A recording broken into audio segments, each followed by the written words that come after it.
Welcome to this episode of Pen to Paper Press Podcast. I'm Cindy Coaches. I enjoy spending time with best-selling authors, writers, editors, publishers, and creative souls to talk about the process of developing our stories to completing our works of art.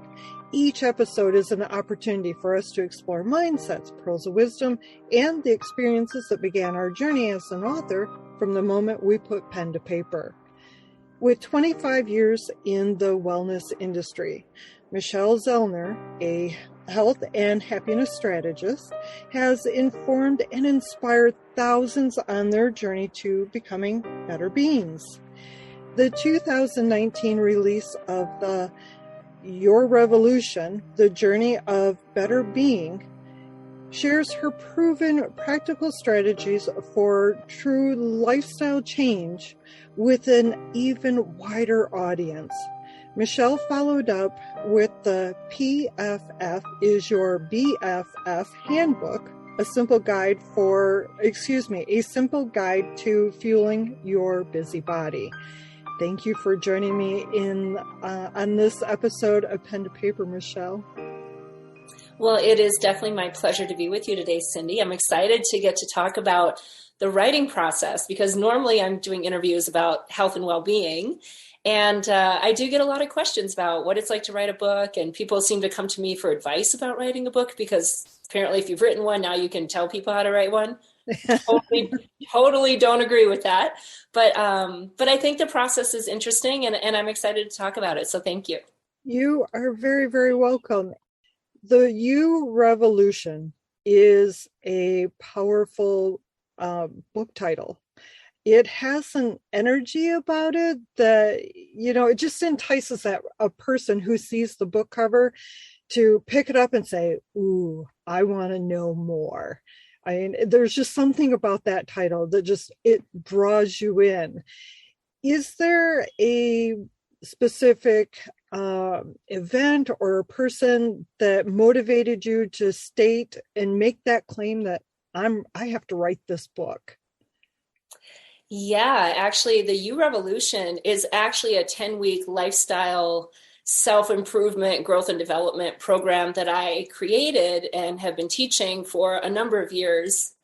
And the book is really the marriage of my content that I teach. And then the second subtitle, The Journey of a Better Being. Better Beings is the name of my business. I try to help people be better human beings.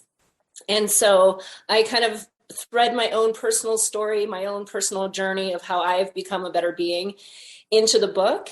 So it just only felt natural to title the book the name of the course that I teach, but then make sure that, I represent my own personal stories throughout it as well.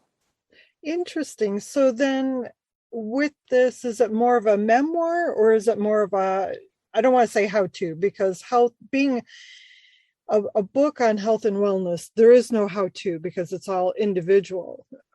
So guidebook. So is this more of a memoir or a guidebook?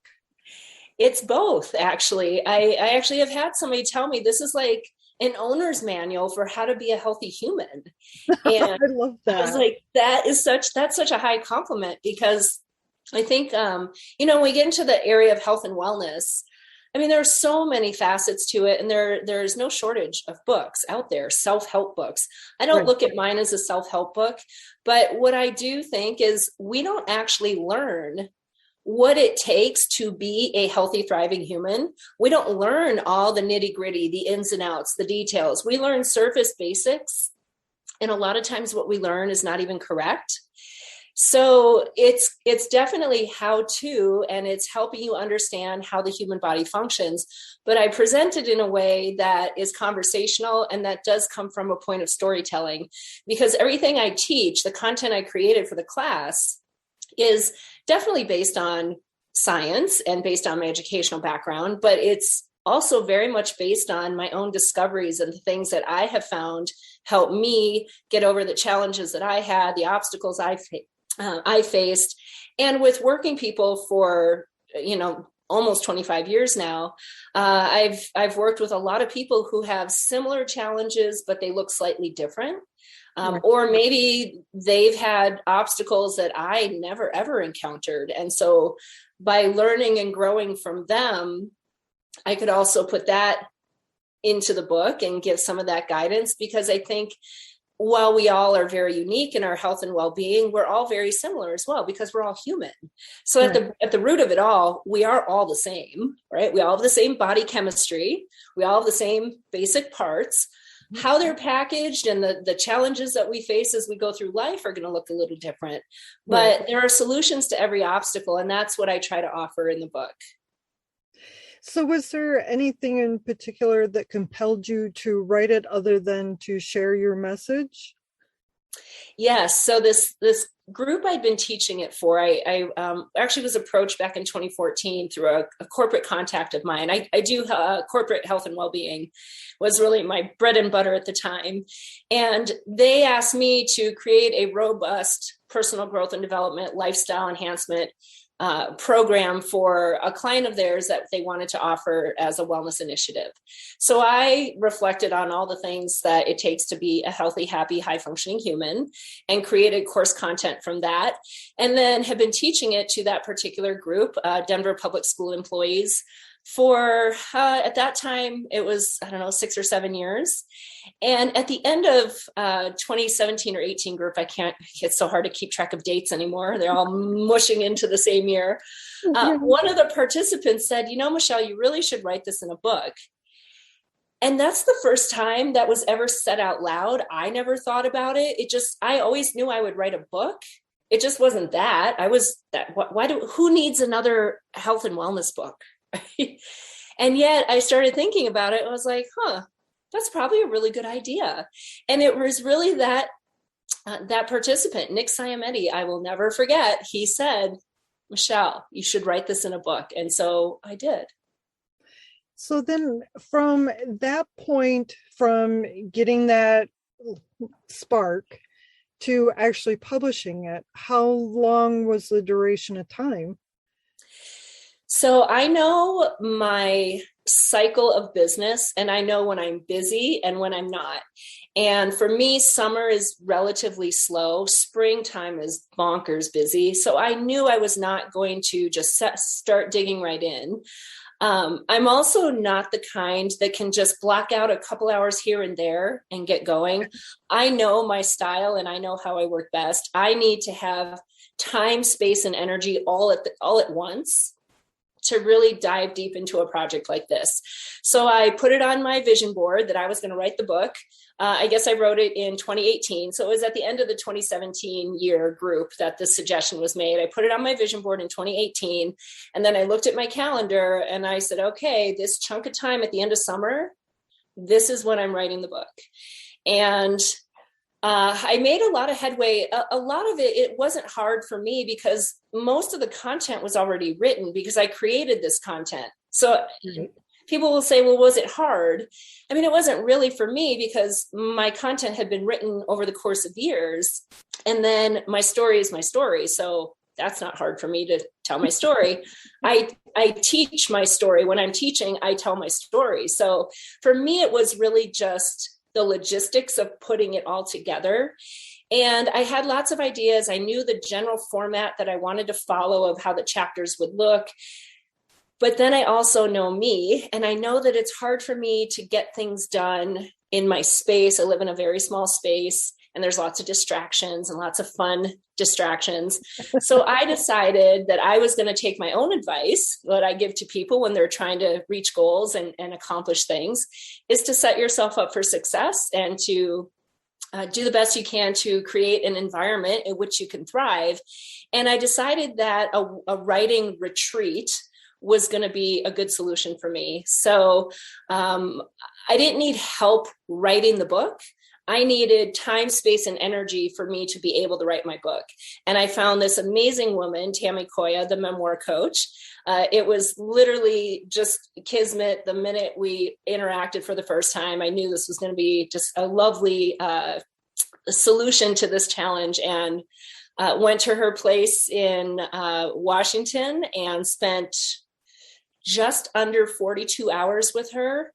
And by the time I got on the plane to go home, I probably had close to 80% of my book done. Wow. That's incredible. That is wonderful. Yeah. It was amazing. It was one of those feelings that, like I always say, if you give yourself what you need to succeed, you will succeed. So it wasn't cheap. I'm not gonna, it was an investment. And I just look at that as a cost of doing business, a cost of getting my book written.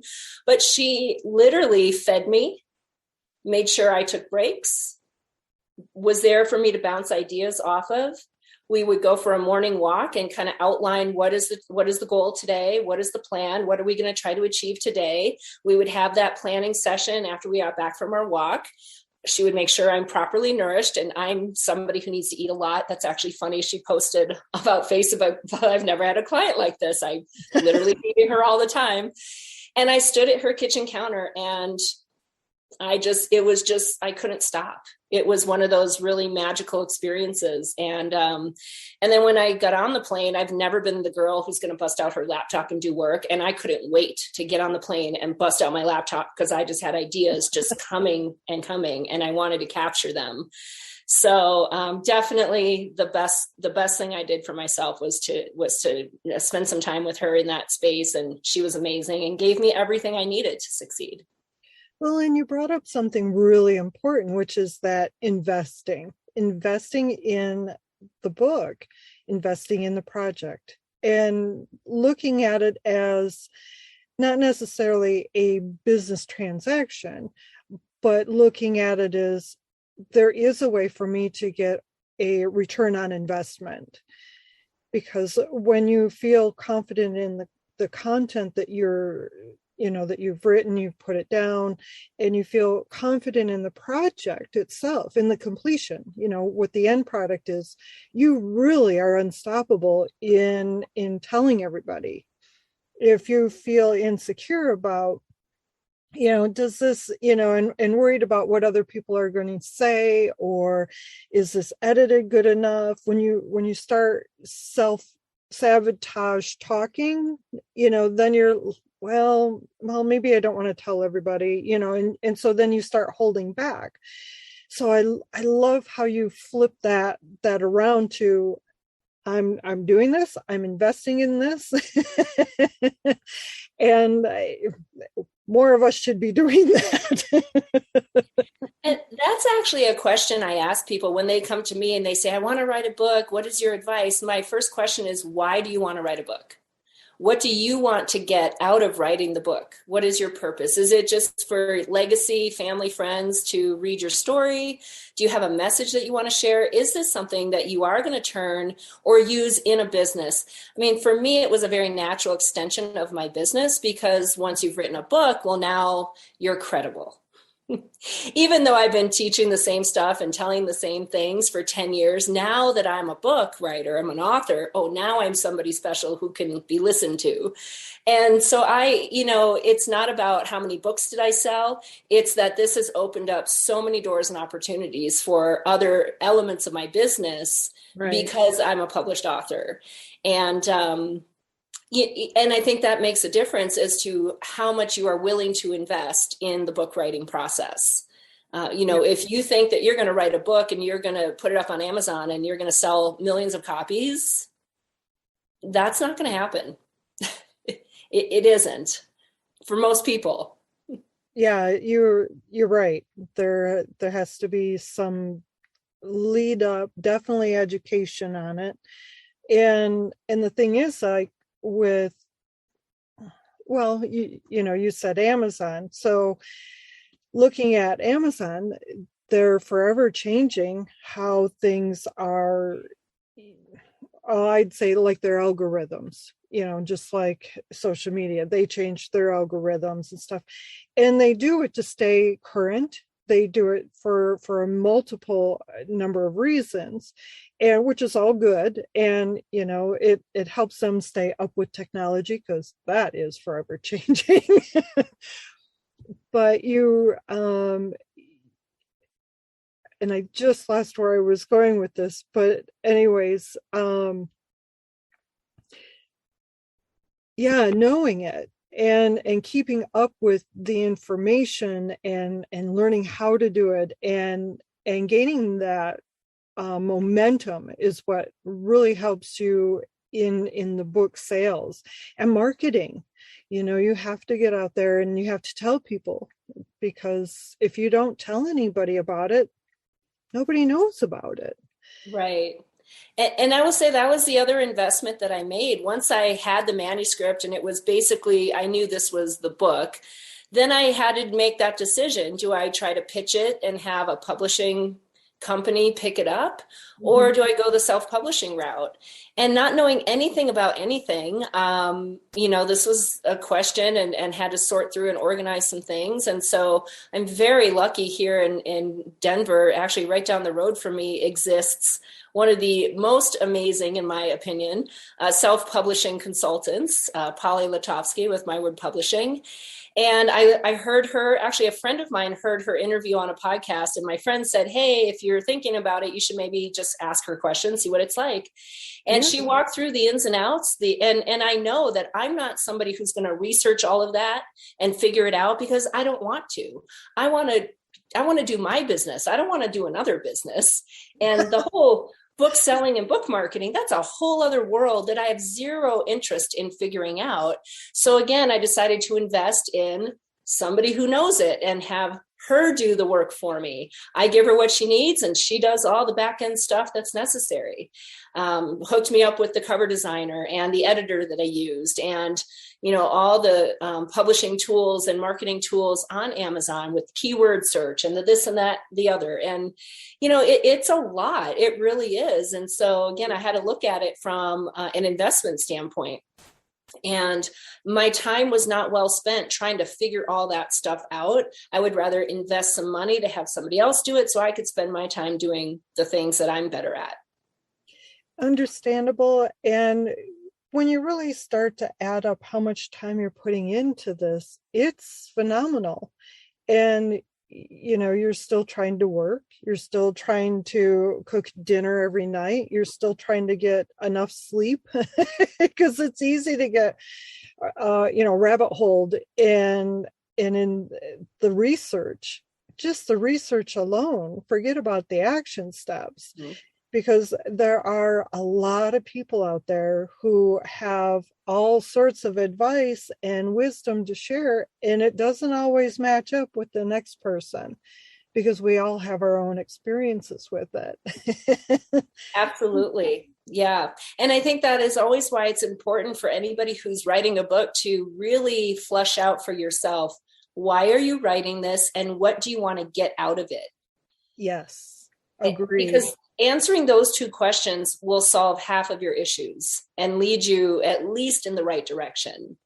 And who's your audience? Right. Who's that one person that you really want to read this book? What are they like? What do they need to hear? What do they need to learn and understand?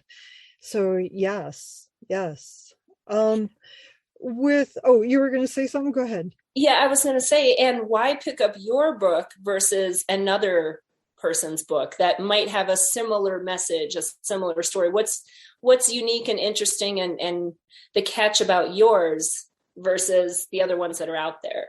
Exactly. Now, with the PFF is Your BFF Handbook, was the writing process similar to your first book, or was it you're shaking your head like, no, it's way different. Okay. Way different. Spill the beans. Yes. So as part of the 10-week You Revolution course, I do a lot of nutrition. Nutrition is something so many people struggle with. It was a huge struggle of mine. It was a huge obstacle I overcame and figured a lot of things out. And PFF is your BFF. Protein, fat, fiber is your best friend forever. This literally is how we need to fuel our busy bodies. That's a catchphrase I came up with, trademarked it. And that is something that every course I teach of nutrition, I have people come up with your PFF combos. I want you to learn nutrition. I'm not going to give you food. I'm going to teach you about food. I'm not going to give you a meal plan. I'm going to teach you how to create your own meal plan so that you can go anywhere, anytime, and know how to nourish your body properly to suit your needs and your goals. And so every group, Michelle, can't you just give us a list of PFFs? No. I mean, I can, but I'm not going to. And what's funny about all of this is teachers for the most part that were taking my course. And I would say, do you just give your students all the answers? No, you make them figure it out. That's the learning process. You get to learn. And so we'd come up and make these PFF combos. And then I finally just gave in and thought, okay, I'm still going to make you do the work, but I am going to give you a little cheater's guide, and I'm going to create the PFF as Your BFF Handbook. And so basically I do an intro that kind of gives my approach to nutrition, why I have the approach that I have, why I think this is the way we should be fueling our busy bodies. And then it's just a bunch of graphs of protein, fat, fiber combos. And here's how you do it so that nutrition doesn't have to be so daunting and complicated like we all seem to think it does. And it can taste good. It can be easy and simple. And this is literally how you do it. And so that writing process was actually, it was fun because I got to have a little more creativity. I created an avatar of myself. Her name is Penny. And Penny is all over the PFF handbook. She's kind of cute and fun and gives you like splash ideas and highlights of things. So it's very colorful. It's very fun. I had a lot of fun with my graphic designer doing that one. Just because it was different and got to be a little more creative. I'm actually a pretty creative person. So that was a lot more fun, I would say, than writing the other book. I love that how much fun, and not a lot of people know it. Back in 2015, I became a certified integrative nutrition health coach through the Institute for Integrative Nutrition. And I found being a coach was not my bag. It was not where my heart, I wasn't in it. But what I did was I converted what I learned and my coaching stuff into creating a digital magazine. And it's so amazing because I do have this education, I do have this knowledge. It's interesting, and you brought it up, is how people think that eating healthy tastes like cardboard or bland, or it's like, no, throw some herbs in there. You can pick up the flavor, you can enhance it with so many different things that are natural and healthy and good for you. Or there's just so many different misperceptions about eating healthy, and eating healthy does not come in a box that was manufactured. And I mean, you and I could definitely yes go through a lot of that. Yes. But so I am grateful that you mentioned that, because that is important. And having that as part of your book, showing that it is not boring, it is not bland, it is quite easy.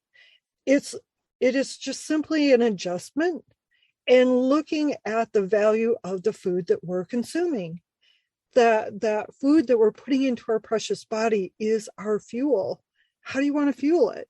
How do you want to feel? So, yeah.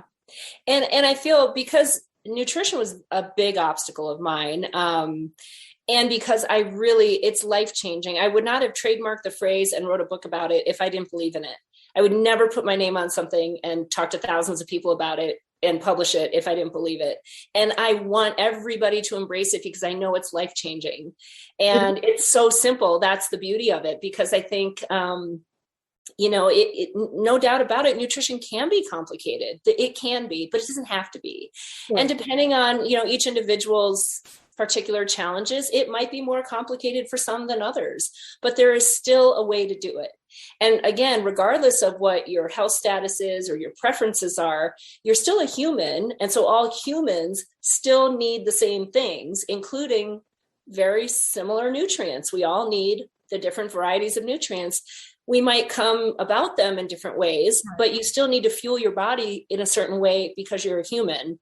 So I do give the education about nutrition in the book as well. And then again, just kind of highlight and show you how simple it is, making the reader understand that this is not me telling you what to eat. This is me showing you how easy it can be to eat high quality, healthy, delicious food. I want you to come up with your PFF combinations that are suitable to your lifestyle needs, your goals, your values, your culture, because I don't know the foods that you eat. There are plenty of foods out there that I don't even know exist that I bet are delicious and good for you and have either protein, fat, or fiber, or maybe all three.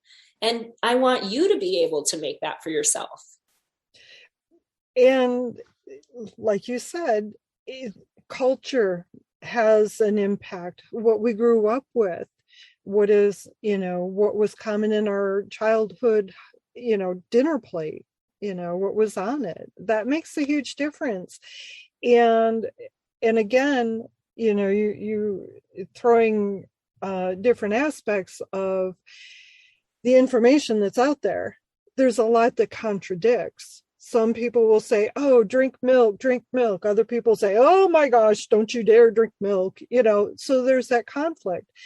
And, with nutrition, a lot of it too is what works for you, because the foods that you can eat, I can't. And vice versa, there's probably foods that I can eat that will cause you great harm. And so it's individuality. And I love that you're saying, find what works for you, what tastes good to you, what works for your body style, what works for your, for the things that work, that make you feel good, because that's all we want to do. Is we all want to feel good. Feel good, but also have outcomes that make us feel good, right? We want to feel good in the moment, but we also want to feel good afterwards. And sometimes those two things don't jive. Yeah, so. like that big bar of chocolate. Oh, does it taste so good in the moment? And then for me, sometimes depending on the chocolate, 10 minutes later, I'm itching. Yeah. So one of the guidelines that I encourage people to do is make the list of high quality, whole nourishing foods that you like, that your body also likes. Yes. And that's how you start this process. Oh, yes, you and I can definitely go on for a while with the with the nutrition, and it's good. It's important information. We need to share this. It is so very important. So when it came to, I'm going to draw us back into the writing and the publishing and the marketing. And so in regards to your journey of, I've got this idea, I'm writing this idea, into book format, to editing it, to publishing it, and marketing, which of those elements during that process or that journey do you find the easiest? For me, the writing was the easiest because that was what I was in control of. It was the waiting to get the responses and the steps to take and the waiting and the answers and the back and forth, that not that it was hard, it was just because it's out of my control. So I got to sit back and let the process be the process. But that's also something that I preach and teach, is you have to let the process be the process. It'll all work out. I knew that because of this, the type of book it was, my intention, my goal was to release it right after the new year in 2019. Well, things were beyond my control. And so that wasn't going to happen. And then I had to reset my plan and my intention and how is this going to look, and decided that a release in May, right before summer, is also a great time. It's never a bad time to engage in your health and well-being. And so I would say, yeah, the writing piece was easy because, again, it was all my content and my story. It was, I think, the back end of the process. Even though I had everybody else doing the work for me, I still had to be engaged, and I had to wait and then kind of adjust my own expectations and timeline based on the reality that there are other people who need their books edited too, and who need their cover designed too. And I'm not just, front of the line for everybody. So kind of waiting my turn and being patient with the process was, maybe a little bit challenging. I was just going to ask what was the element you would like to skip, but I think it was the patience part. I practice patience all the time. I've gotten very good at being patient. But, it is kind of like birthing a child in a way. Like you are ready when you know it's written and you feel good about it, you want to tell the world, and yet I can't. Right. Because it needs to be all boxed up beautifully and perfect and ready before I do that. So I think probably for me, when it became real, and the most maybe fun part of the process was when my cover designer and I were playing around with ideas, and I narrowed it down to 2 options, and they were very, very different. And so I decided to put it up on Facebook and get a poll and have people vote on Facebook and tell me which one they liked. And they liked the one that I was most drawn to immediately as well. I really liked the other one too. And it was hard to choose, because that's the problem with my cover designer. She's amazing. And everything was so great. It was hard to pick. But that was kind of fun because I could see it now, like, okay, it has a cover and there's a title and there's my name on it. And it's, people are now starting to get kind of excited, and that made it real. So that was fun. So then did you do a lot of dropping of the hints that pre-selling or pre-marketing of the book, like sharing a little bit of your journey of the whole publishing process? I did a little bit of that for sure. I'm not really good about social media, so I've never been that person anyway. So it did feel kind of weird to all of a sudden be that person because I have a book. So I just kind of did my natural thing. And when there was something exciting to share or something to show, I would do that and let them know, of course, when I knew there was a release date, save the date for the book launch party and that kind of stuff. But I didn't do a lot of heavy marketing other than to my own personal network. My approach and my own attitude with this book was, I'm not writing a book to sell books. I'm writing a book to tell my story, to share my message, to be a natural extension of my business, to be another tool for people to have. And if I sell books, that's like the icing on the cake. And so I've always kind of had a challenge just in general marketing myself. It's funny, I've been successfully in business for 25 years because marketing is not my strong suit at all. And so even me trying to sell my book feels weird. I want other people to sell my book for me, read it, tell everybody how great it was. And it's always easier to do that. But yeah, there was certainly excitement about it. And then I did plan a little book tour. So went back home to Wisconsin and did a little book tour to a variety of places in my hometown and neighboring cities, and did a couple of local, book signing events and things like that. My big push was going to be 2020, which of course this little thing called COVID kind of put a wrench into that plan. Yeah. So a lot of the things that I had planned were just kind of put on hold or didn't happen at all. And then here we are in 2021 and it's still kind of the same situation. And yet, my book now has been out there a year and a half, and it's good. When I do lots of interviews, people know about it. That's kind of my best form of marketing. Word of mouth. Yes. Yeah. Oh, I read this book. You got to read this. Yes, that is truly in any market, whatever it is you're trying to sell, it is that best option. And so obviously you've written books that are an extension of your business. So has it really helped to expand your business, or what's been the effect? I guess I should maybe word it that way instead of leading you to the answer. Yeah, I mean, it's definitely opened up bigger opportunities. So my bread and butter is corporate wellness, kind of lunch and learn type of things. But I've always wanted to get into the bigger speaking events, doing workshops and keynote speeches, breakout sessions for conferences and things like that.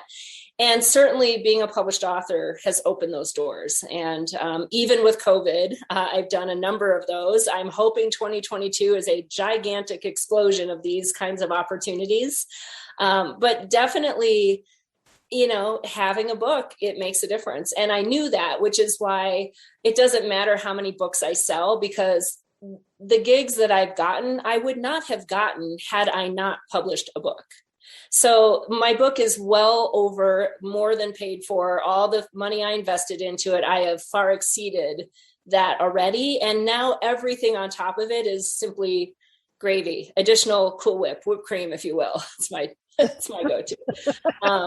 So it really has. And, when I am a featured speaker, that actually also circles back to people buying more books, because, now I've just spoken to an audience of, 500 people. And then I look at my little Amazon account and I see this big spike of book sales. I'm like, that's kind of cool. That's because of that.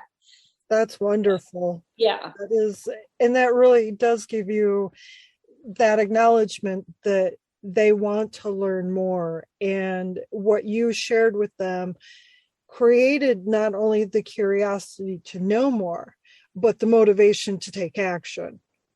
Yes. That's powerful. That is very, very powerful. And one thing through all of this, you have this presence of self-confidence. It's clear that this is not your first podcast. It's very clear that you are a speaker, a public speaker. You know yourself very well. How does knowing yourself, knowing your strengths, how does that really lead into people?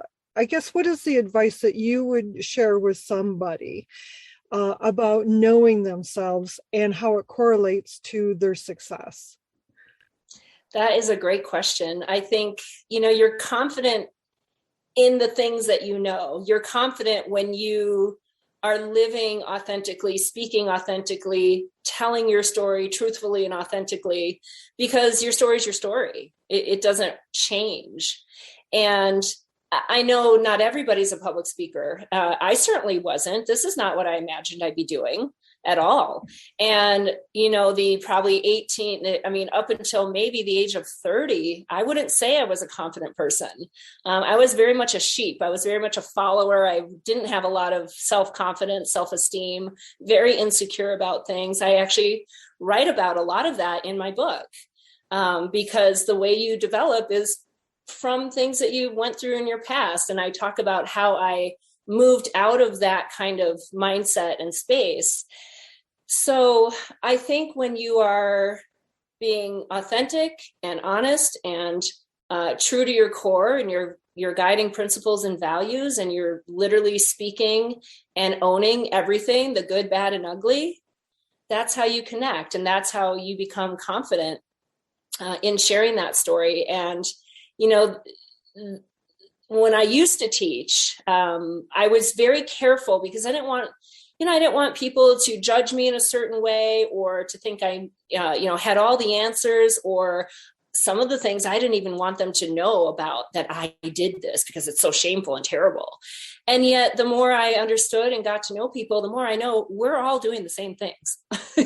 We all have very similar struggles, and we do things. And if you have thought it or done it, I've thought it or done it, or I've worked with somebody who's thought it or done it. Obviously not everything, but basic challenges that we're faced with in life.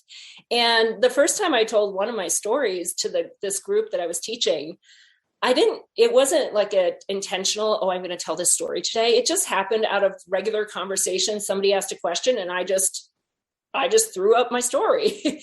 And the look on their faces and the jaws on the floor, like, what? You did that? And I was like, oh, don't you know that? Yeah, I've been living with that knowledge forever, but I guess I never have said it out loud. And now I have. And now I can keep saying it out loud, because that helps people.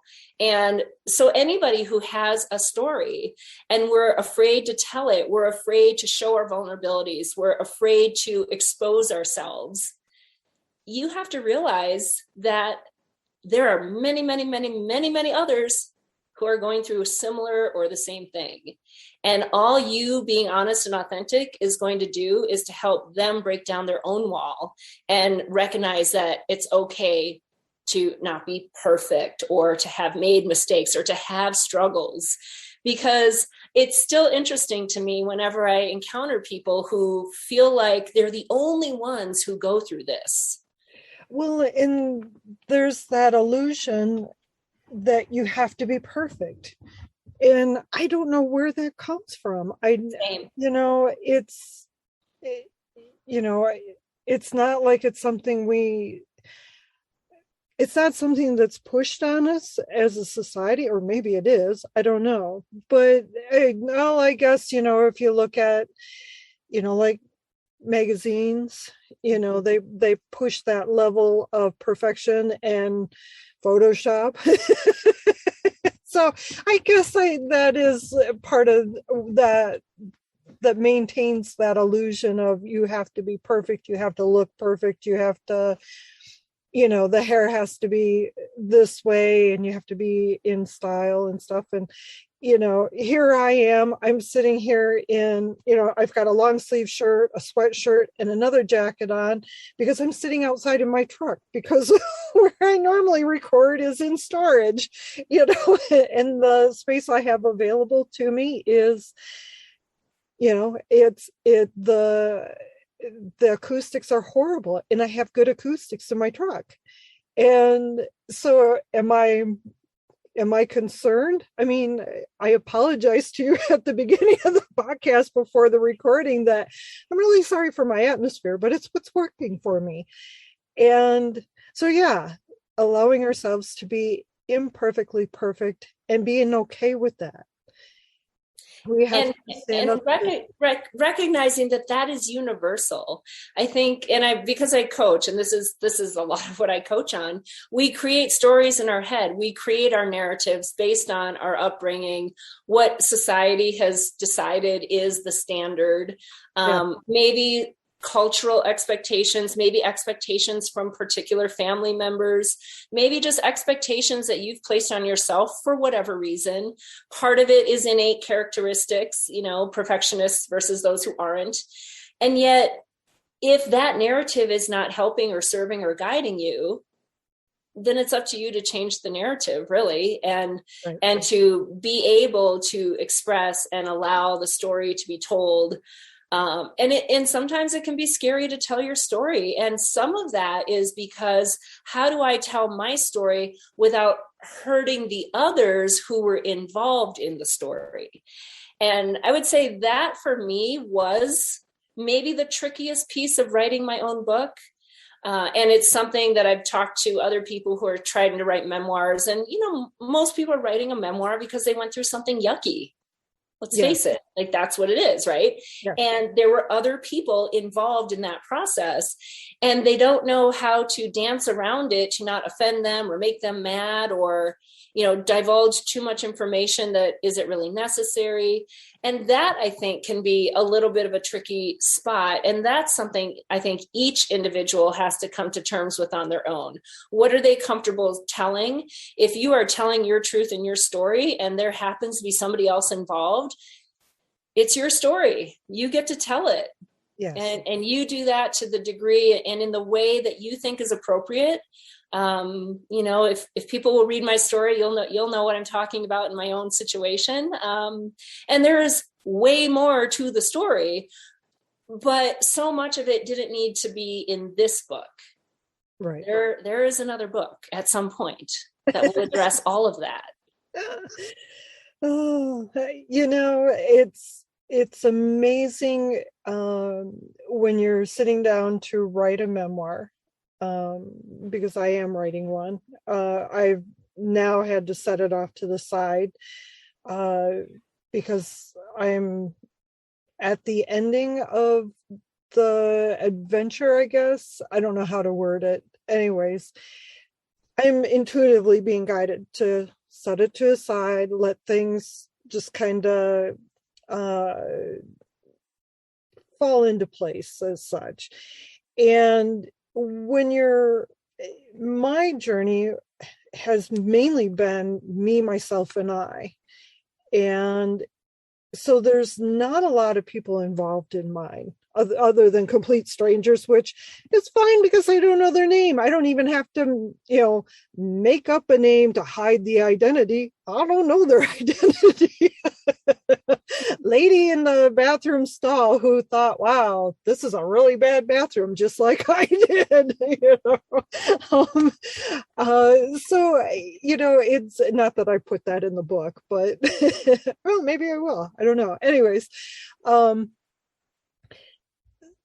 but I could see, like, if I was writing a memoir on this event that happened in my life, and I have to decipher, do I really want to put this person, make them look better, or do I want them to look realistic, how I remember them? Do I want to make them look better? Do I ever want this person to speak to me again? All of that comes into play when you're writing a memoir, and it is one of the biggest challenges. It's not remembering it, it's deciding what you're going to share about the other person. So yes, you bring up a very important element in that regard. And I know there are ways to do it. Obviously, many, many people have written memoirs about really difficult things. So, there's certainly ways to do it. And, how you navigate through that, I think answering all those questions that you just asked, I think is a good starting point for that. Mm-hmm. It is. All righty. Well, we're getting, close to time to wrapping this up. And I'm sorry, my hands are getting cold. So yes, whoever's listening and hearing the weird noise, it's me rubbing my hands because it's like 40 degrees outside. So is there anything that you wanted to share that I didn't touch on?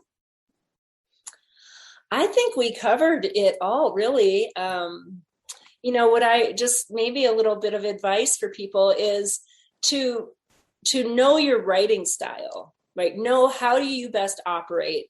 If you are somebody that maybe does need guidance with the actual writing process, maybe a writing retreat or a writing coach is what you would benefit from. Mm-hmm. If you know how to write, you just need dedicated time and space. Maybe you just book a week in the mountains and lock yourself in the house and get away from all distractions and you write. Or you need somebody to help you be accountable. So you do a one-on-one kind of private thing. If you know that you can just block out 3 hours every Sunday and lock yourself in a room and write, then do that. But I think it's about having a strategy and a plan and committing to the writing process. Because otherwise it's just an idea and it's hard to get into flow with your thoughts and your creativity when it's so chunky and so disrupted. So, get your thoughts out. I think another thing that some authors really struggle with, and I did too, was that the first thing you write is going to be the finished product and you have to get it perfect when you're writing it. I say, just write your story. If you're writing a memoir, just write it. You know your story. So just start writing. And then the editing process and the weeding out process is how we make it make sense to the reader. It's not supposed to make sense the first time you get your words on the paper. It shouldn't make sense. If it does, you probably really struggled and spent a lot of time and energy making that happen. So I say just write, and then we figure out how to marry and merge it all together. Agreed. And they call them the shitty first draft for a reason. They're supposed to be, it is the brain dump. It is the, oh my gosh, what did somebody call it? Oh, doesn't matter. Anyways, there's lots of names for that first draft. And you're right. If that first draft comes out and it's like spot on, yeah, you were self-editing as you were writing versus just pouring it out onto the page from your heart. So share with us your website so people can find you. Yes, betterbeings.net is the easiest way. All the links to everything else is there. So you can contact me if you want to get on my mailing list. You can do that. Otherwise, I do a little bit on Facebook and Instagram. I'm there, but I don't do a ton. So it is hard to be on social media if it's not something that, what do I want to say, if it doesn't really entice you to be there, if it's not, if it's not a priority, it's really hard to be there. So thank you, Michelle. This has been a fantastic conversation. I've truly enjoyed our time together. So thank you. Well, my pleasure. Thank you. And me as well. It's been a joy.